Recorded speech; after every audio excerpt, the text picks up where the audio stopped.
Social media has ruined horror movies and ruined collecting movies for good. I know that's a little bit clickbait sounding, but it's true. Imagine back to last year when Halloween Ends released in theaters and everyone and their mom was either on one side or the other. And it was either this movie's great, it's wonderful, it's a Carpenter-esque masterpiece of horror, or, oh my god, this is the worst movie I've ever heard in my entire life. Why would you like this movie? Why would you like it? Why would you like it like that? So everybody came out and thought about that with Halloween Ends, and it's just stupid. It's bullcrap. It's this whole fabricated thing with movies these days and movie critiquing and film reviewing and all of this stuff on social media that everyone has to have either an opinion that is the greatest thing known to man or the worst thing ever. And it's a race to the bottom when it comes to Twitter with engagement. When a movie comes out, when a new Marvel movie comes out, when Thor Love and Thunder comes out and people say, hey, it's amazing, it's a heavy metal movie, it's wonderful, or people say, oh my god, Taika Waititi has ruined everything. You can't say that a movie is okay anymore. You can't. It's just not possible. I can't film a review on YouTube and go, the movie was okay. It was okay. And so unless you're IGN and you want to give people movies 7s across the board every single time, that's their gimmick at this point, is to give a movie a 7. But you can't say that something is okay anymore. It just doesn't work. It doesn't get engagement. It doesn't get people to click on it. You can't have a thumbnail that's going on YouTube of somebody going, it was okay. It has to be, or it has to look like that, and it's ridiculous. It's ridiculous at this point, and I haven't rewatched Halloween Ends since it came out. I gave it a 7 out of 10. I gave this movie a 7 out of 10 and said it was a disappointment.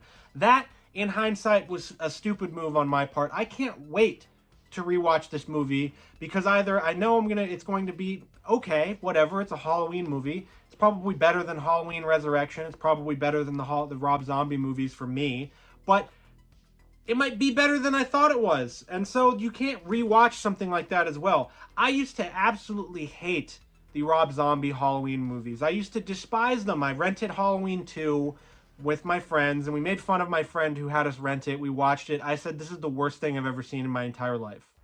And I wasn't even that big of a Halloween fan at the time, but it was just gratuitous for the sake of being gratuitous. There was dream sequences that didn't make sense, and all of that stuff. And then years later, I had a friend who suggested to me, hey, you really should rewatch them. You might think that they're better. Watch the director's cuts and stuff like that. I rewatched them, and you know what I thought? I did think they were better.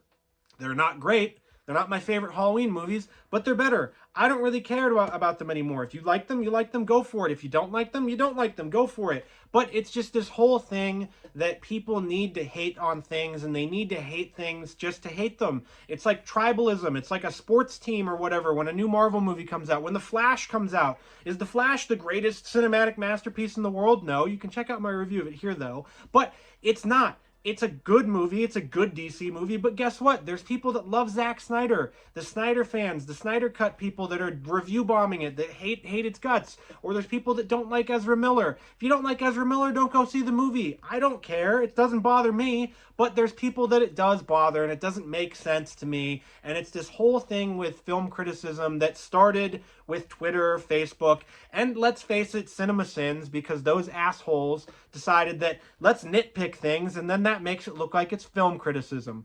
Well, no, it's not. Nitpicking is not film criticism. It's this whole thing where people, the laziest thing that I've ever seen on Twitter that permeates throughout is, oh, the writing is bad. Oh, the writing is bad? How is it bad? No, the writing is bad. I don't care. It's bad. No, it's bad. It's bad writing. It's bad writing. It's lazy writing.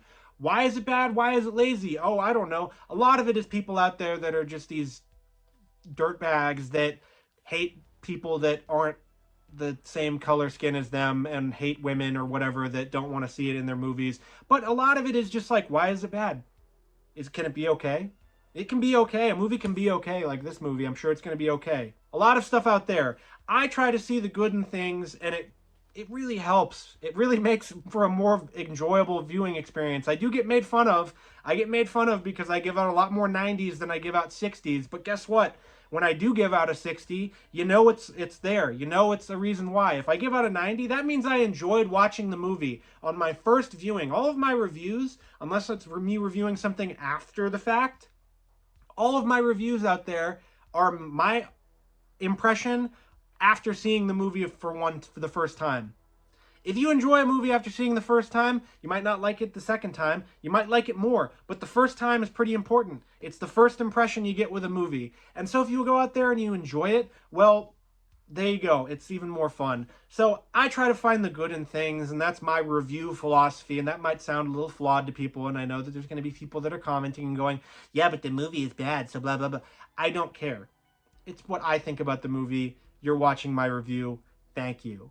But what do you think about this problem in film criticism and horror movies and everything? Because it was with Hellraiser, it was with Prey, it was with Halloween Ends. This was the biggest one. This was the biggest offender. A lot of people love Halloween 2018. Now out of the woodwork, people come and they say, oh, that movie sucks, the whole trilogy sucks.